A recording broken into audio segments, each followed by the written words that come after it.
A paz de Cristo para a sua vida. Eu espero que você esteja muito bem, desfrutando na presença do Senhor. E eu estou passando aqui para te deixar uma palavra de cura, de transformação e de libertação. E nós vamos abordar um tema muito importante, que é a família. E hoje eu vou começar a falar sobre o alicerce da família, que é o casamento. Algo tão importante que nós precisamos aprender a adquirir as ferramentas corretas para que nós possamos ter um casamento estruturado, para que através do nosso casamento, nossos filhos, nossa descendência possa dar continuidade ao projeto que Deus estabeleceu sobre a humanidade. Por isso que é muito importante você meditar na palavra, procurar entender como realmente ela funciona, descobrir quais são os princípios que vão reger toda uma comunidade, toda uma sociedade, todo um povo. E você, crendo ou não, isso é um fato. A Bíblia é o livro que rege toda a ética moral de um povo. Então nós entendemos que tudo que está escrito aqui na Bíblia é o que vai nos direcionar a termos um futuro produtivo, um futuro próspero, um futuro a qual Deus vai se fazer presente. Por isso é importante você estar atento com o que Deus vai dizer. Então nós vamos até sexta-feira com essa mensagem, com esse tema sobre família. E eu quero te convidar a abrir para nós darmos início, abrir a palavra de Deus que está lá em Gênesis capítulo 2 e o verso 24, para nós darmos início a essa mensagem tão gloriosa. Então está escrito assim, Gênesis capítulo 2 e o verso 24 diz assim: portanto deixará o homem o seu pai e a sua mãe, e apegar-se-á a sua mulher, e serão ambos uma carne. Louvado seja Deus por essa palavra. Aqui nós entendemos o verdadeiro casamento. Apesar que a nossa sociedade hoje muitas das vezes pratica de forma errada, muitas das vezes nós vamos entender ali que o casamento está de uma forma totalmente desordenada, muitas das vezes iniciando com quebras de princípio, mas nós precisamos entender a base do casamento, qual é o verdadeiro casamento. Então a Bíblia está deixando muito clara que o verdadeiro casamento é quando o homem deixa a casa do seu pai e da sua mãe, ou seja, sai debaixo do sacerdócio do seu pai, sai debaixo do senhorio do seu pai, para ele adquirir o seu próprio sacerdócio, para ele adquirir, para ele se tornar um senhorio da sua casa. E isso tem a ver com responsabilidade, isso tem a ver com compromisso, isso tem a ver com exemplo. E eu quero já te dizer algo muito importante. A tua casa é o resultado de tudo que você é. A tua casa é o espelho do que você é. Ela reflete aquilo que você é. A tua casa, ela é tudo aquilo que você plantou dentro da sua casa. Daqui você já tem uma base para que você possa entender como está a sua casa. E por que estou te dizendo isso? Porque na maioria das vezes nós vamos procurar justificativas para dizer o porquê está errado. E esquecemos de olhar para dentro de nós, porque é uma responsabilidade nossa de poder conduzir a nossa casa a dias maravilhosos, a dias abençoados, dias aonde nós teremos ali o amor sendo manifesto, aonde teremos a proteção sendo manifesta, aonde teremos o equilíbrio da parte de Deus. Por isso não se engane e nem se iluda colocando motivos para justificar problemas dentro do seu lar. Não crie argumentos para dizer o porquê está dando errado. Perceba que nós precisamos gerar conhecimento, adquirir conhecimento. E nada mais tão importante do que conhecer a palavra de Deus, porque a palavra de Deus são os pensamentos de Deus para nós. Então, quer ter uma vida abençoada, quer ter uma vida estruturada, procura conhecer a palavra de Deus, porque você só vai até onde vai o seu conhecimento. Pois bem, aqui está deixando muito claro para nós o verdadeiro casamento. Então, escute bem. Você precisa gerar compromisso, você precisa ter responsabilidade quando realmente você vai se unir com alguém. A responsabilidade é sua, a responsabilidade de trazer a provisão para dentro do seu lar é sua, meu irmão.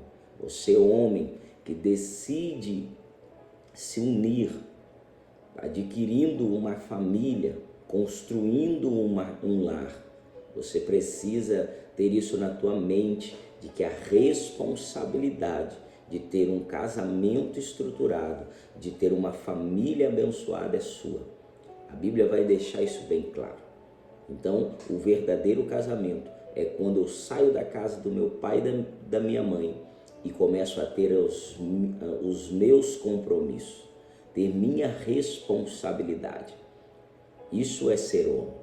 É quando eu assumo esse compromisso, assumo essa responsabilidade. Então não se iluda de casar para ser feliz. Você precisa ser feliz em Cristo. Essa é a sua felicidade. Essa é a sua paz. Esse é o seu domínio. É tudo em Cristo. Então não case procurando essas coisas no teu cônjuge, porque você está colocando um fardo muito pesado sobre a vida dele. Você precisa casar, porque você sabe a importância do casamento. Então fique aqui já esse grande ensinamento para você, para que você tome posse hoje do verdadeiro casamento. E não fica só aqui. Nós vamos entender o motivo ou os motivos das crises no casamento. Muitas das vezes nós temos a dificuldade de fazer a leitura do nosso cônjuge. Você, meu irmão, será que você realmente conhece a tua esposa? Você sabe fazer a leitura de quem realmente é? E eu vou melhorar essa frase. Você sabe com precisão fazer a leitura do amor? Então, quando nós entendemos a base do que é o amor, o que realmente é o amor, fica fácil entender o próximo. E uma coisa eu quero já te dizer: o amor não é um sentimento, o amor é uma escolha. Você precisa entender que o amor, ele é o fruto do Espírito Santo, ou um dos frutos do Espírito Santo. Por isso, você não pode ter amor se não tiver o Espírito Santo. E o Espírito Santo é algo que vem até nós quando nós o buscamos. Por isso, muitas das vezes, nós estamos levando uma vida totalmente desordenada, uma vida sem resultado, porque queremos sermos abençoados, queremos conquistar sem aquele que nos dá o direito de conquistar. Ou seja, queremos a bênção sem o abençoador. E é aqui que fica difícil. Por isso, aprenda isso. Se você souber fazer a leitura do amor, as coisas vão fluir muito bem para você. E eu quero te deixar a base do que é amor. 1 Coríntios capítulo 13, do verso 4 até o 7. Olha o que está dizendo. O amor é sofredor, é benigno, o amor não é invejoso, o amor não trata com leviandade, não se ensoberbece, não se porta com indecência, não busca os seus interesses, não se irrita, não suspeita mal, não folga com injustiça, mas folga com a verdade. Tudo sofre, tudo crê, tudo espera e tudo suporta. Presta atenção nisso aqui. Aqui está dizendo o que realmente é o amor. E aqui eu deixo uma pergunta para você. Será que você ama baseado nisso que a Bíblia diz que é amor? A Bíblia também vai mais além e vai dizendo que Deus é amor. Perceba, a Bíblia não está dizendo que Deus tem amor, está dizendo que Ele é amor. Isso é uma característica de Deus, é o que Ele é. Por isso, nós precisamos entender o quanto é importante esse fruto chamado amor. E para que eu possa adquirir, para que eu possa ter esse amor, eu preciso estar com quem é amor. Então esteja com Deus de verdade. Não cria o seu próprio evangelho. Não cria os seus próprios costumes baseado no que tu acha que é a lei, naquilo que tu acha que é a palavra de Deus. Caminhe com Deus, tenha um relacionamento com Ele, e aí você então entenderá o que verdadeiramente é o amor. Ele está dizendo algo muito claro para nós. Ele está dizendo o que realmente é o amor, e ele começa a dizer assim, ó, o amor tudo sofre, o amor é sofredor. Então perceba que você só vai amadurecer, você só vai ficar forte depois que passar por um processo de dor. É assim que funciona. Entenda isso. Para nós estarmos hoje desfrutando da salvação, alguém teve que sofrer primeiro. Para gerar toda a bênção, para gerar toda a paz, toda a alegria, o processo da dor, ele tem a capacidade de te fazer forte, de te fazer maduro. É só você parar para observar um pouco a sua vida. Muitas pessoas que têm aí por volta dos seus 30 a 40 anos, a maioria deles tiveram uma infância difícil, não tiveram tudo que queria na infância porque seus pais não tiveram condições de dar. Mas isso foi algo bom, porque você aprendeu que para ter aquilo que queria, tu teria que buscar, teria que trabalhar, teria que se esforçar. Ou seja, você teve que aprender a esperar e se dedicar para aquilo que você realmente queria. E isso te formou melhor, isso te fez mais maduro. Então perceba o quanto isso é importante. Então entenda isso aqui. Você já descobriu como o seu cônjuge quer ser amado. Isso é algo que você também precisa entender. Que muitas das vezes não sou eu que vou definir como eu vou amar a minha esposa. Isso é um erro. É ela que vai dizer como quer ser amada. É assim que está na Bíblia. O próprio Deus, ele diz, os que me amam, ouvem, aprendem a minha palavra e as cumprem. Guardam a minha palavra e cumprem a minha palavra. Então a forma que Deus vê que nós amamos Ele não é indo ao culto, não é estar em uma religião. Aonde Deus vê que realmente nós o amamos é quando nós aprendemos da sua palavra, entendemos a sua palavra e colocamos em prática. Aí ele entende que é amor. Essa é a forma que ele estabeleceu ser amado. Será que você já observou, já procurou entender como a tua esposa quer ser amada? Então entenda isso aqui, meu querido. É algo que nós precisamos aprender para que possamos viver o verdadeiro casamento. Tudo que você faz, o seu cônjuge está de acordo? Algo que você também precisa entender. Que você, a partir do momento que você se uniu para ser uma carne só, você não decide sozinho. Você precisa da tua esposa. Ela está ali para te ajudar a governar a tua casa. Ela está ali para ajudar a edificar o teu lar. Ela está ali para ajudar a cuidar dos seus filhos, a trazer um bom ensinamento, uma ótima educação para ele.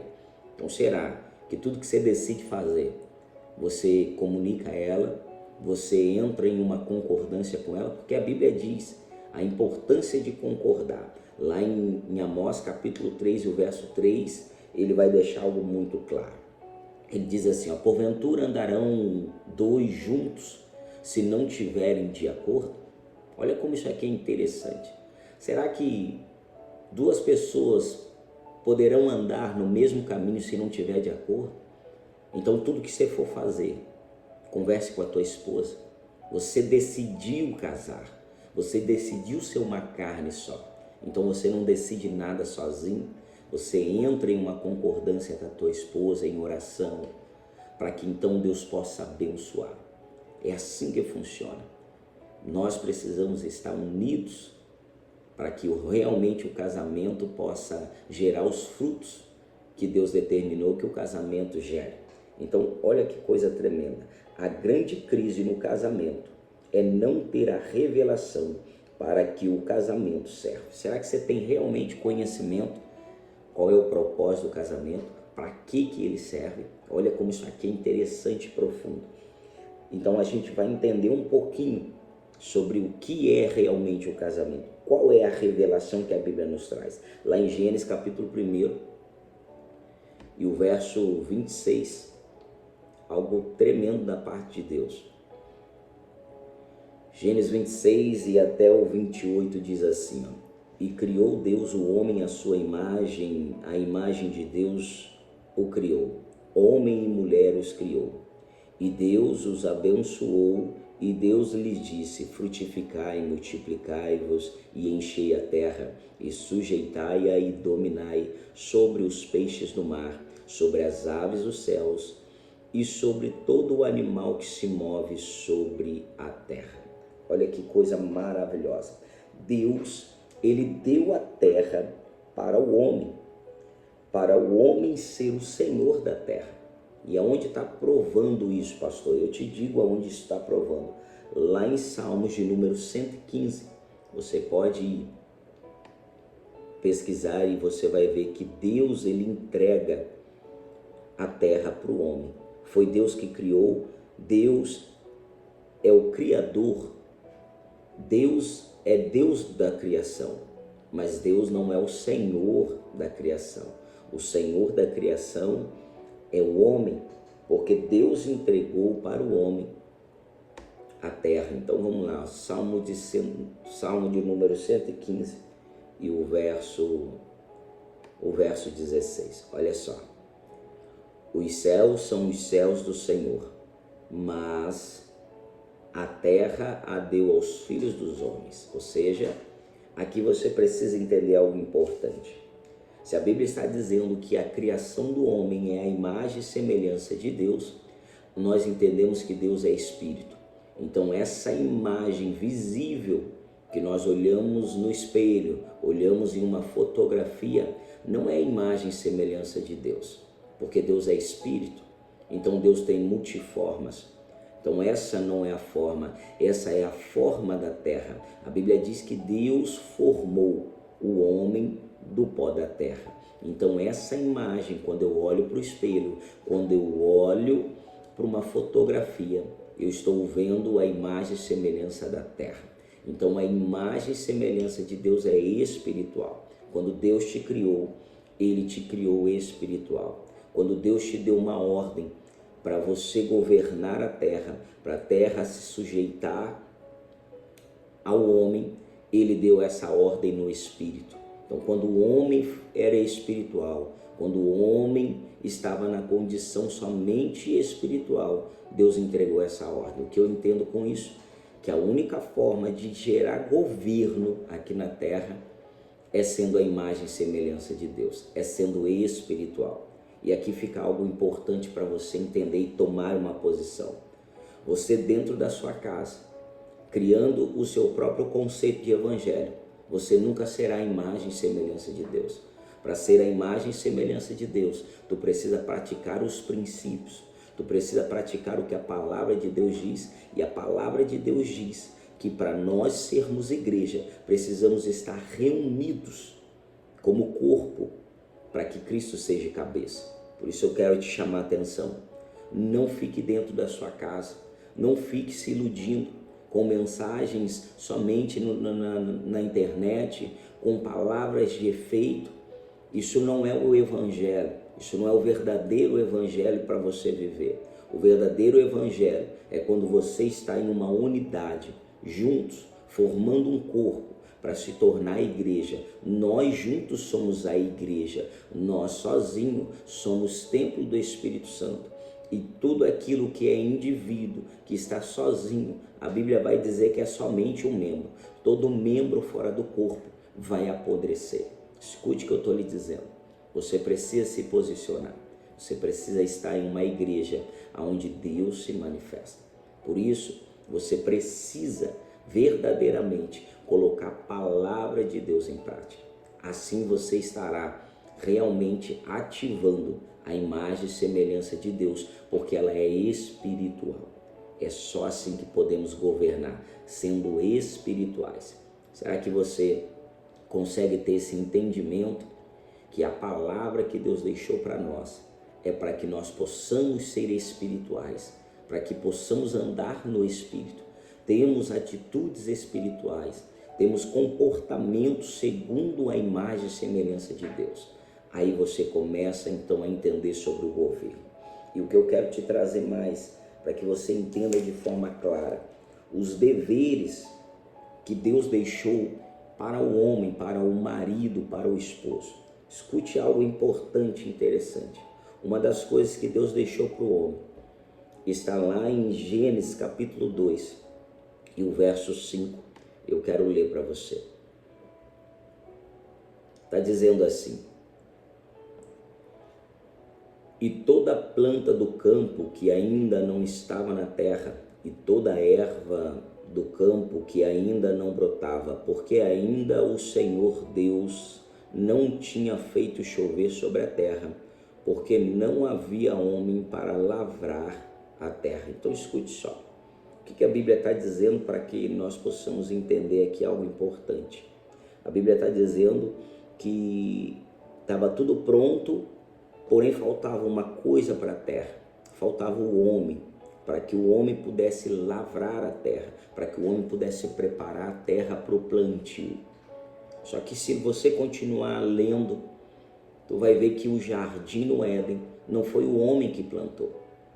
O jardim no Éden foi Deus que plantou. E eu quero que você entenda isso. Todas as vezes que você verdadeiramente permitir que Deus esteja na sua vida, para que Ele possa ser cabeça da sua vida, você vai entender que Ele será o seu provedor.